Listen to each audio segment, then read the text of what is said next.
ஈரானின் புதிய உச்ச தலைவரை தெரிவு செய்வதில் தலையிடும் டொனால்ட் ட்ரம்பும் தோல்வியை ஒப்புக்கொண்ட டொனால்ட் ட்ரம்பினுடைய அறிக்கைகளும்.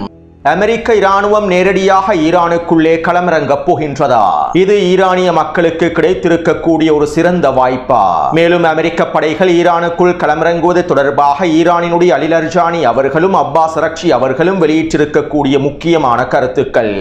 கடந்த 6 மணித்தியாலங்களுக்குள் பற்றி எரியும் அமெரிக்காவினுடைய எண்ணெய் தளங்களும் பஹ்ரைனிய எண்ணெய் தளங்களும் சுட்டு வீழ்த்தப்பட்ட அமெரிக்க போர் விமானமும், அதிரடியாக ஹதீத் 110 ட்ரோனை களமிறக்கிய ஈரானிய படையினரும், குறித்த ட்ரோனின் மூலமாக தட்டி தூக்கப்பட்ட மிக முக்கியமான இலக்குகளும் அமெரிக்காவுக்கு ஏற்பட போகும் அடுத்த மிகப்பெரிய சவாலும். ஈரானுக்கு எதிரான போரிலே களமிறங்கும் ஜெலன்ஸ்கியும் இத்தாலியும் டொனால்ட் ட்ரம்பினுடைய ஆலோசனைகளும். ஈரானிய கடற்படை வீரர்களை பாதுகாப்பாக கரை சேர்த்த இலங்கை அரசாங்கமும் ஹெர்முஸ் ஜலசந்தி பிரதேசம் தொடர்பான ஈரானிய தலைமைகளின் அதிரடியும்.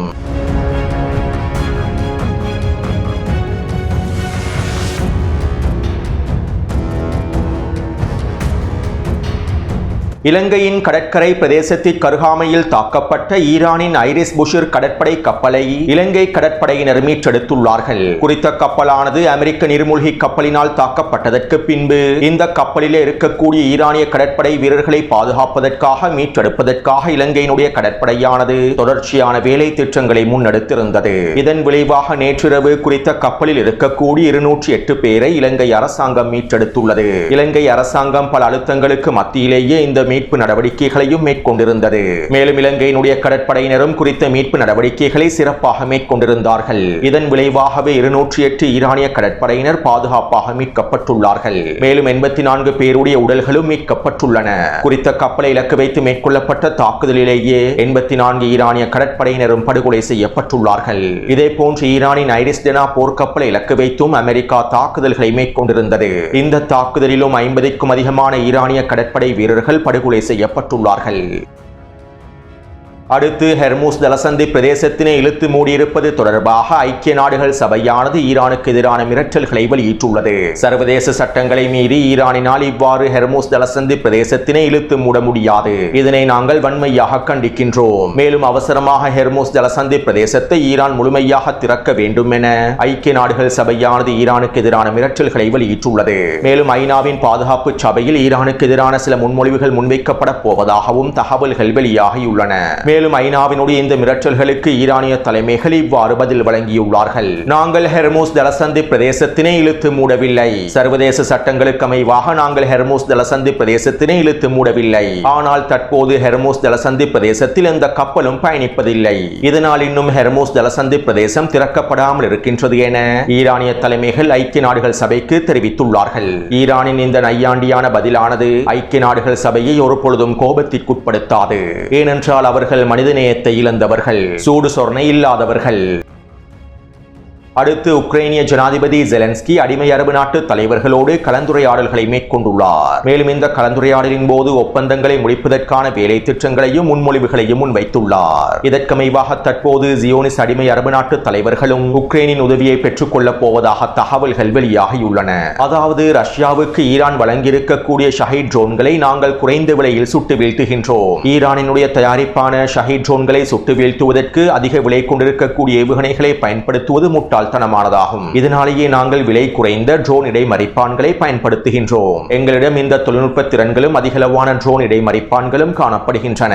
மேலும் இதனை நாங்கள் உங்களோடு பகிர்ந்து கொள்கின்றோம். இதற்கு ஈடாக நீங்கள் உக்ரைனை முழுமையாக ஆதரிக்க வேண்டும். உக்ரைனுக்கு தேவையான நிதி உதவிகளை வழங்க வேண்டும். மேலும் தற்போது எங்களுக்கு PAC-2 மற்றும் PAC-3 வான் பாதுகாப்பு ஏவுகணைகள் தேவைப்படுகின்றன.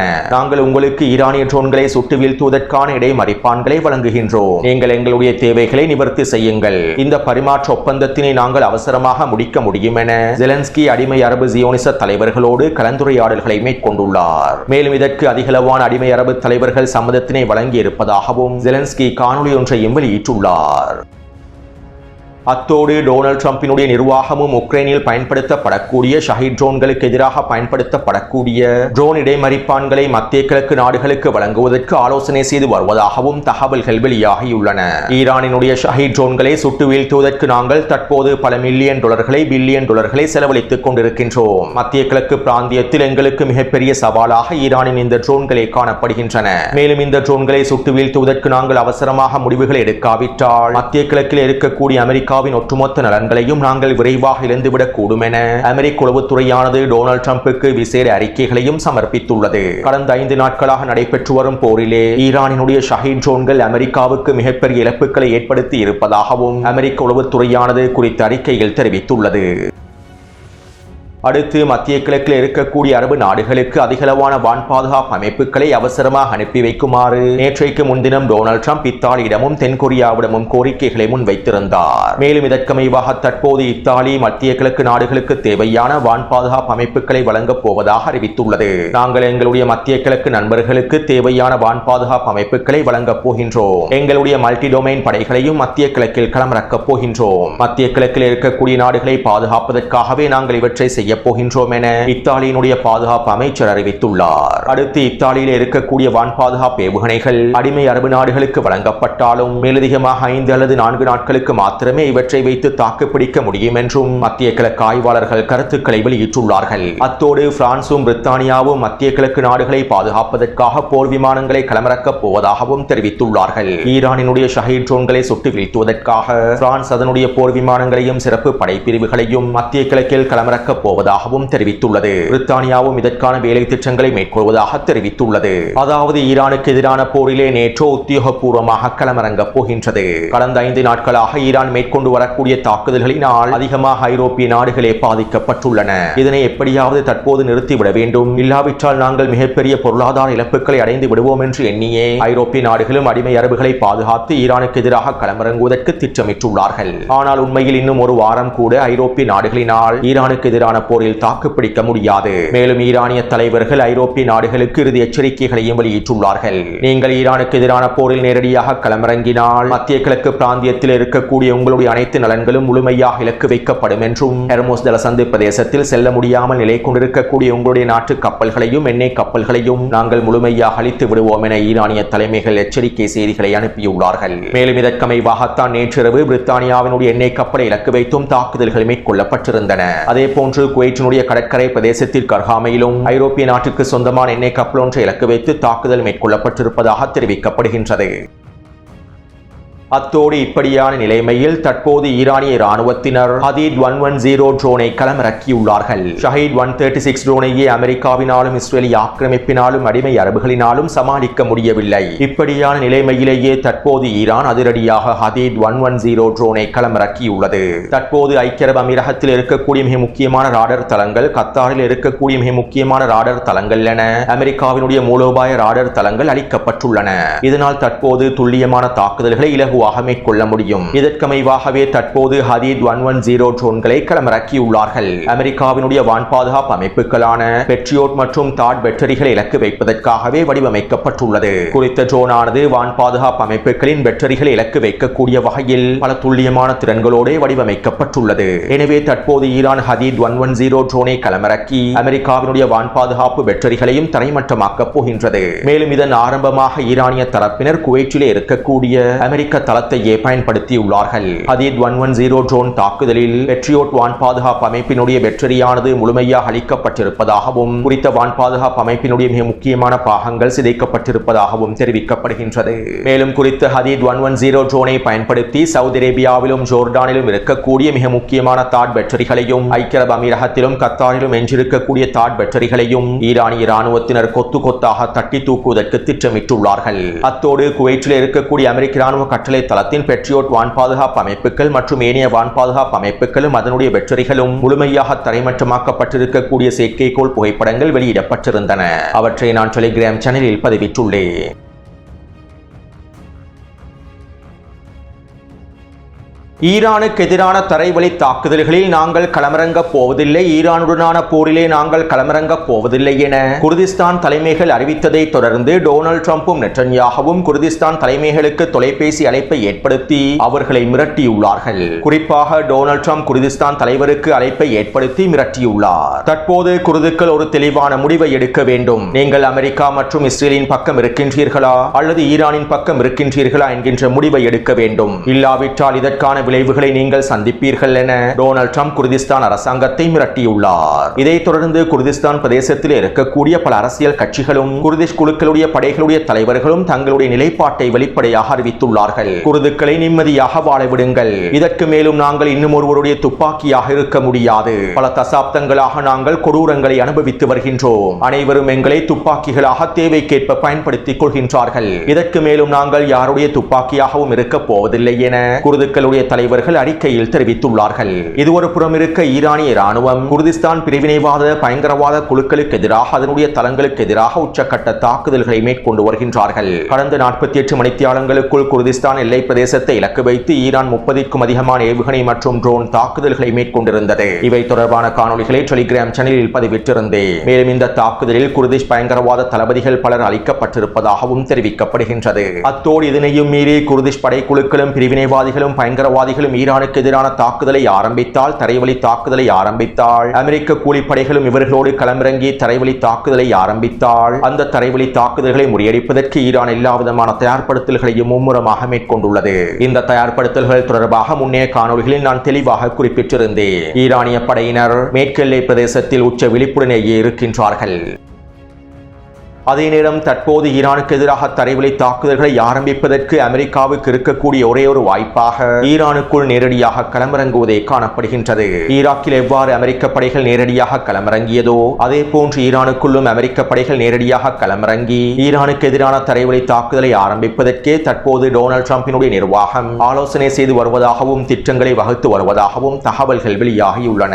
மேலும் இதைத் தொடர்ந்து ஈரானின் தேசிய பாதுகாப்பு சபையினுடைய தலைவர் அலி லர்ஜானி அவர்கள் இவ்வாறு தெரிவித்தார். நேற்று நடைபெற்ற ஊடக சந்திப்பிலேயே அவர் இவ்வாறு தெரிவித்திருந்தார். சில அமெரிக்க அதிகாரிகள் ஈரான் மீது தரைவழி தாக்குதலை ஆரம்பிக்க போவதாக கருத்துக்களை வெளியிட்டுள்ளார்கள். ஈரானுக்குள் அமெரிக்க படைகளை களமிறக்கி தரைவழி தாக்குதலை மேற்கொள்ளப் போவதாக தெரிவித்துள்ளார்கள். உண்மையில் இது ஈரானிய மக்களுக்கு, ஈரானிய இளைஞர்களுக்கு கிடைத்திருக்கக்கூடிய ஒரு சிறந்த வாய்ப்பாகும். எங்களுடைய இமாம் கமேனியின் மகன்கள் இந்த நாளுக்காகத்தான் காத்துக் கொண்டிருக்கின்றார்கள். இந்த நாளுக்காகத்தான் இப்படி ஒரு வாய்ப்பு கிடைக்காதா என்று காத்துக் கொண்டிருக்கின்றார்கள். அமெரிக்க இராணுவம் ஈரானுக்குள் களமிறங்குவதை நாங்கள் ஒரு சிறந்த வாய்ப்பாகவே பார்க்கின்றோம். எங்களுடைய இளைஞர்களும் ஈரானிய மக்களும் இதனை ஒரு சிறந்த வாய்ப்பாகவே பார்க்கின்றார்கள். மேலும் அமெரிக்க இராணுவ சிப்பாய்களை கொன்று குவித்து அமெரிக்காவுக்கு மிகப்பெரிய அவமானத்தை வழங்குவதற்கும் எங்களுடைய ஈரானிய மக்கள் காத்துக் கொண்டிருக்கின்றார்கள். மேலும் தயாராகவே இருக்கின்றார்கள் என அலி லர்ஜானி அவர்கள் தெரிவித்துள்ளார். அடுத்து நேற்றிரவு ஈரானிய வெளியுறவுத்துறை அமைச்சர் அப்பாஸ் அரக்சியோடு அமெரிக்க ஊடகம் நேர்காணல் ஒன்றை மேற்கொண்டிருந்தது. மேலும் இதன்போது அப்பாஸ் அரக்சி அவர்கள் இவ்வாறு தெரிவித்தார். இந்த போரிலே அமெரிக்கா என்ன சாதித்தது? ஈரானிய களத்தில் அவர்கள் எந்த இலக்குகளை அடைந்து கொண்டார்கள்? ஈரானுக்குள்ளே அனைத்தையும் கட்டுப்படுத்துவதற்காகவே இந்த போரை ஆரம்பித்தார்கள். ஆனால் இன்று அவர்கள் அவர்களுடைய இலக்குகளில் தோல்வி அடைந்து விட்டார்கள். எங்களுடைய புதிய தளபதிகள் நியமிக்கப்பட்டுள்ளார்கள். விரைவில் புதிய உச்ச தலைவரையும் நாங்கள் நியமிப்போம். தற்போது நாங்கள் சரியான பாதையில் தான் பயணிக்கின்றோம். எங்களுடைய ஏவுகணைகள், ட்ரோன்கள் மற்றும் எங்களுடைய ஆயுதங்கள் துல்லியமான தாக்குதல்களை மேற்கொள்கின்றன. மேலும் எங்களுடைய ஆயுத களஞ்சிய சாலைகள் பாதுகாப்பாகவே இருக்கின்றன. அதே நேரம் ஒவ்வொரு போரிலும் இழப்புகள் ஏற்படுத்தப்படும். காசாவின் போரிலே 70,000க்கும் அதிகமான பலஸ்தீனிய மக்கள் கொல்லப்பட்டார்கள், இனப்படுகொலை செய்யப்பட்டார்கள். ஆனால் காசாவின் களத்தில் ஆக்கிரமிப்பாளர்கள் எந்தவிதமான இலக்குகளையும் அடைந்து கொள்ளவில்லை. மேலும் மனித இழப்புகளும் பொருட்சேதங்களும் ஆக்கிரமிப்பாளர்களுடைய வெற்றி அல்ல. ஆக்கிரமிப்பாளர்கள் ஒரு பொழுதும் களத்திலே வெற்றியை அடைந்து கொள்ள மாட்டார்கள். ஈரானிய களத்தில் வெற்றி இலக்குகளை அவர்களால் அடைந்து கொள்ளவே முடியாது. அதே போன்று நாங்கள் போர் நிறுத்தத்தை கோரவில்லை. அமெரிக்காவுடன் பேச்சுவார்த்தைகளை மேற்கொள்வதற்கு எங்களுக்கு எந்த தேவையும் இல்லை. தற்போது எங்களுடைய அட்டவணையில் பேச்சுவார்த்தை என்கின்ற சொல்லுக்கே இடமில்லை என ஈரானிய வெளியுறவுத்துறை அமைச்சர் அப்பாஸ் அரக்சி அவர்கள் வெளிப்படையாக அறிவித்துள்ளார். இதைத் தொடர்ந்து அமெரிக்க ஊடகவியலாளர் சில கேள்விகளை எழுப்பினார். அமெரிக்கா ஈரானுக்குள்ளே நேரடியாக களமிறங்குவதை பற்றி நீங்கள் என்ன நினைக்கின்றீர்கள்? அமெரிக்க இராணுவம் நேரடியாக களமிறங்குவது பற்றி பயப்படுகின்றீர்களா என கேள்விகளை எழுப்பினார். இல்லை, நாங்கள் ஒரு பொழுதும் பயப்படவில்லை. உண்மையில் நாங்கள் அவர்களுக்காகத்தான் காத்துக் கொண்டிருக்கின்றோம். ஈரானுக்குள்ளே அமெரிக்கா களமிறங்குவது அவர்களுக்கு மிகப்பெரிய இழப்பையே ஏற்படுத்தும் என அப்பாஸ் அரக்சி அவர்கள் தெரிவித்தார்.